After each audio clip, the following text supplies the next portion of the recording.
Ingat ini rumusnya. Ini rumusnya. Dari awal setiap Anda menghafal, termasuk ketika menemukan kesulitan dalam hafalan, ayatnya panjang, macam-macam yang mengganggu, maka kaidah keduanya mengatakan, yakinkan pada dirimu ini pasti mudah. Kalau perlu katakan, mudah. Allah yang berjanji, masa mengkhianati janjinya? Kalau yang berjanji manusia, saya bisa mengatakan susah. Tapi kalau Allah yang berjanji, pasti saya dimudahkan oleh Allah Subhanahu wa taala. Jika Anda menghafal Quran, terbersit pada benak Anda kesulitan dan Anda ragu dengan hafalan Anda, maka pada saat itu Anda akan jadi sulit dalam menghafalnya. Demi Allah saya katakan ya, nanti ini kalau di awal-awal mungkin semangat, pertengahan mulai muncul itu. Kalau muncul itu semua, lalu Anda terbersit kemudian kesulitan, bahkan ragu, bisa nggak ya saya hafalin ini? Maka ketika muncul keraguan itu, yakinkan pada diri Anda, seketika itu hafalan tidak akan menjadi mudah bagi Anda. Itu kaidahnya. Di kaidah yang kedua, selalu punya keyakinan bahwa menghafal Quran itu ya, yakin. Awas, hati-hati. Kalau menghafal misalnya Al-Baqarah ayat 282, itu kan paling panjang tuh di semua ayat Quran, dari atas sampai bawah. Yang pertama sih lumayan, Alif Lam Mim, gampang. Masya Allah sehari udah 5 ayat. Begitu baru lihat satu ayat nih, dicari ujungnya dulu tuh sampai mana nih. Ternyata dari atas ke bawah. Nah, di sini kemudian mulai berlaku nih rumus ini. Begitu lihat, mudah. Panjang juga ya. Mudah, insya Allah, mudah. Bismillah, mudah. Mudah. Seharian dihafalkan, belum hafal, mudah. Teman kita 1 jam udah hafal, kita 24 jam belum hafal, besok ditanya udah hafal? Jawab, bukan belum, mudah. Mudah. 3 hari belum hafal, mudah. 10 hari belum hafal, mulai ada persoalan. Teman Anda mengatakan, kan saya bilang dari awal, faktor U. Apa U-nya? Usia, bukan usaha. Karena Al-Quran tidak mengenal usia. Nenek-nenek 82 tahun, oleh cucunya diperdengarkan, dia nggak bisa baca, nggak bisa nulis, cucunya bacain terus di telinganya, baca 2 tahun, Allah. Tiba-tiba jadi penghafal Quran, hafal 30 juz, nggak kenal usia, cuman usaha aja. Nah, maksud saya ingin padukan dengan sebuah hadis. Ketika Anda macet di pertengahan, jangan salah kesimpulan, bukan Al-Qurannya yang susah, barangkali Allah berkehendak sesuatu yang baik yang belum Anda ketahui sebelumnya. Saya mau berikan rumus ini, ingat baik-baik. Kalau Anda sedang menghafal Quran mengulang-ulang, belum hafal juga, maka ingat betul dengan hadis ini. Hadisnya ada di At-Tirmidzi, nomor hadis 2010 dan 2020. Sekarang perhatikan hadisnya. Haddatsana qala Rasulullah sallallahu alaihi wasallam bima ma'na,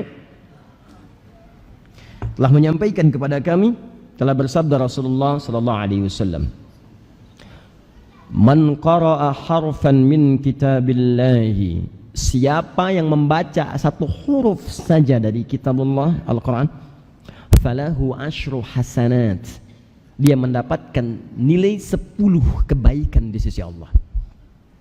Hasanah itu jangan diukur 10 itu 1, 2, 3, 4, tidak. Saya sering ajarkan di hadis Muslim saja. Ini Anda datang ke masjid sudah mendapatkan 25 hasanah. Jarak 1 ke 2 500 tahun, 2 ke 3 500 tahun. Jangan dikira setiap hasanah itu nilainya kecil. Kala. Itu infak aja, 1 hasanah itu begitu masuk, nilainya paling kecil 700 kali lipat, paling kecil. Al-Quran begitu dibaca sehuruf nih, 1 huruf ya, bukan 1 ayat, 1 huruf, 10 kebaikan. 10. Walam aqul alif lam mim harfun. Saya tidak katakan, kata Nabi, alif lam mim 1 huruf. Walakin alifun harfun, lamun harfun, mimun harfun. Tapi alifnya 1 huruf, lamnya 1 huruf, mimnya 1 huruf. Walikulli harfin asyru hasanat. Setiap hurufnya 10 kebaikan. Jadi kalau saya baca misal alif lam mim, berapa huruf saya baca?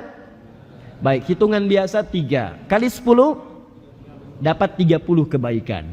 Tunjukkan kepada saya di mana ada penghafal Al-Quran cuman baca 1 huruf.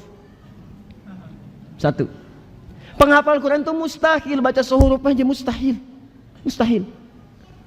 2 huruf nampaknya tidak. Nun. Alhamdulillah Allah berikan kemudahan dalam menghafal. Sudah dulu enggak ada. Toha 20 hari ini. Terima kasih ya Allah Engkau berikan kemudahan kepada saya. Ada. Tidak ada. Dan yang kedua, sifat penghafal Quran itu akan selalu mengulangi ayat yang dia hafalkan. Dia ulang-ulang. Beda dengan pembaca. Kalau pembaca sekali baca selesai. Dzalikal kitabu la raiba fih hudal lil muttaqin. Selesai, baca. Tapi penghafal tidak. Begitu dia menghafal ayat ini, dzalikal kitabu la raiba fih la raiba fih dzalikal kitabu la raiba fih dzalikal kitabu la raiba fih hudan dzalikal kitabu la raiba fih hudan lil muttaqin dzalikal kitabu la raiba fih dzalikal kitabu la raiba fih hudan lil muttaqin dzalikal kitabu la raiba fih hudan lil muttaqin dzalikal kitabu la raiba fih hudan lil muttaqin. Berapa huruf yang saya bacakan tadi? Saya tanya pada Anda, berapa akumulasi pahala yang Allah berikan pada orang ini ketika dia mulai terus mengulang-ulang ayat itu?